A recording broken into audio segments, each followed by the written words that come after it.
I went to college. I went and worked out 5 hours a day, and I was working on construction, because in those days in bodybuilding there was no money.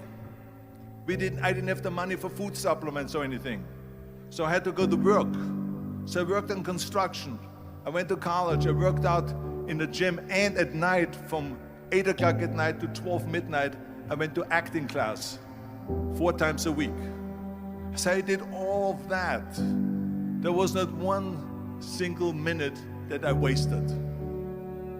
And this is why I'm standing here today.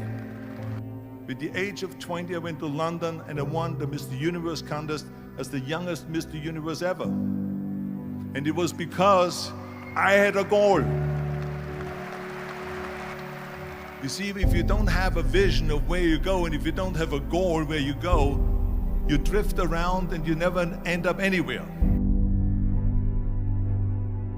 74% hate their job in America. The majority of people don't like what they're doing because they're really not doing it because they didn't have a goal and they followed this goal. They just aimlessly drift around, and then all of a sudden there's a job opening, so they get that job because you have to work. But then when you work, it's a chore. It's work.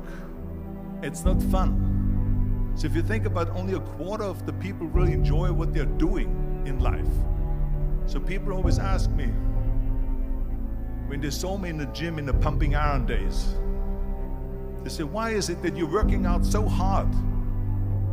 5 hours a day, 6 hours a day, and you have always a smile on your face. The others are working out just as hard as you do, and they look sour in the face. Why is that? And I told people all the time, I said, because to me, I'm shooting for a goal. In front of me is the Mr. Universe title. So every rep that I do gets me closer to accomplishing that goal, to make this goal, this vision, turn into reality. Every single set that I do, every repetition, every weight that I lift will get me a step closer to turn this goal into reality. So I couldn't wait to do another 500-pound squat. I couldn't wait to do another 500-pound bench press. I couldn't wait to do another 2,000 reps of sit-ups. I couldn't wait for the next exercise. So let me tell you something, visualizing your goal and going after it makes it fun. You got to have a purpose no matter what you do in life. You got to have a purpose. And Muhammad Ali worked his butt off, and I saw it firsthand. And I remember that there was a sports writer that was there in the gym when he was working out and he was doing sit-ups. And they asked him, how many sit-ups do you do? And he said, I don't start counting until it hurts. Now think about that.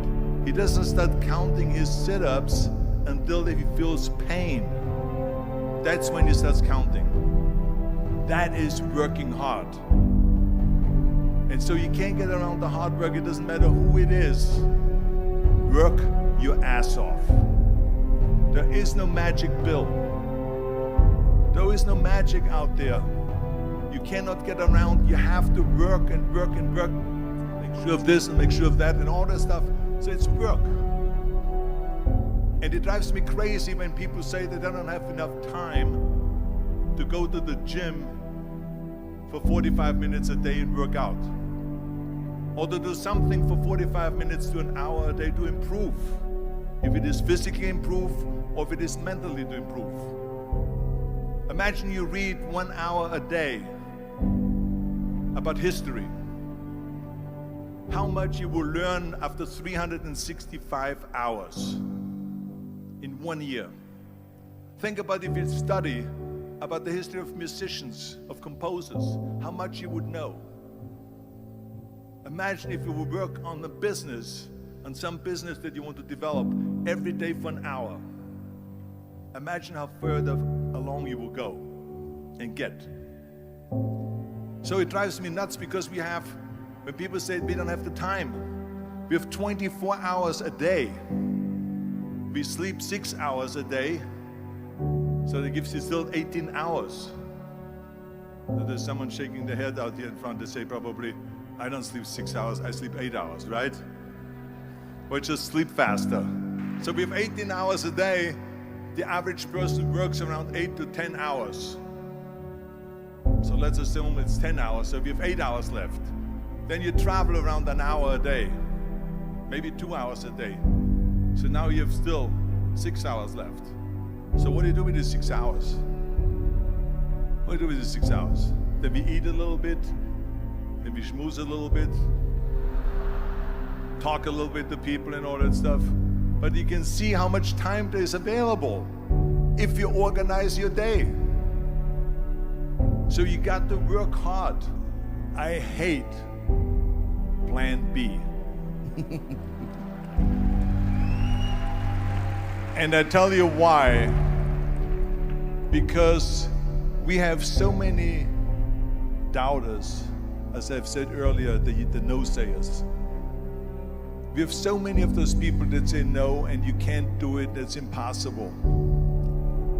That is okay because we just turn off, as I said earlier, and we listen and we hear the no being a yes. You can't do it, you can do it, and all of that. So that is possible to do that amongst all the negative people around you. But when you start doubting yourself, that's very dangerous. Because now what you're basically saying is that if my plan doesn't work, I have a fallback plan, I have a plan B. And that means that you start thinking about plan B, and every thought that you put into plan B, you're taking away now that thought and that energy from plan A.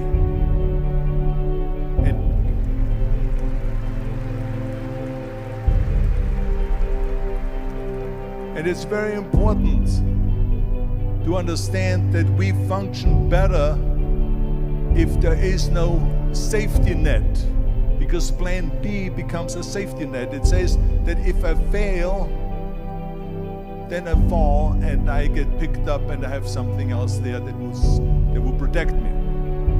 And that's not good, because people perform better when there's no safety net. People perform better in sports and everything else if you don't have a plan B. I'm telling you, I've never ever had a plan B. I made a full commitment that I'm gonna go and be a bodybuilding champion. I made a full commitment that I'm gonna be in America. I made a full commitment that I'm gonna get in the show business and I'm going to be a leading man no matter what it takes. I will do the work.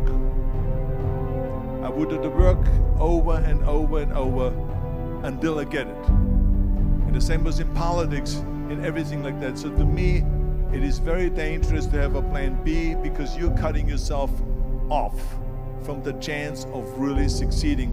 And the reason, one of the main reasons why people want to have a plan B is because they are worried about failing. What is if I fail, then I don't have anything else? Well, let me tell you something, don't be afraid of failing, because there's nothing wrong with failing. You have to fail in order to climb that ladder. There's no one that doesn't fail. Michael Jordan said in one of his interviews, when they said, "You're unbelievable, you're the greatest basketball player of all times." I mean, tell me about that. And he says, well, you're just mentioning the successes. But he says, for me to become the greatest basketball player, I missed 9,000 shots when I was playing basketball at the NBA games.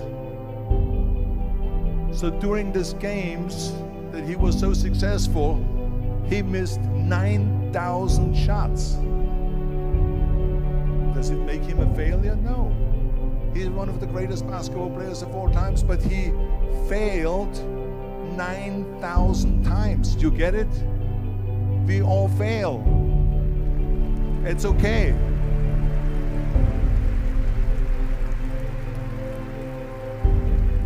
What is not okay is that when you fail, you stay down.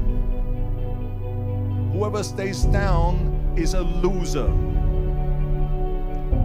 And winners will fail and get up, fail and get up, fail and get up. You always get up. That is a winner. That is a winner. I failed in bodybuilding. I lost bodybuilding competitions.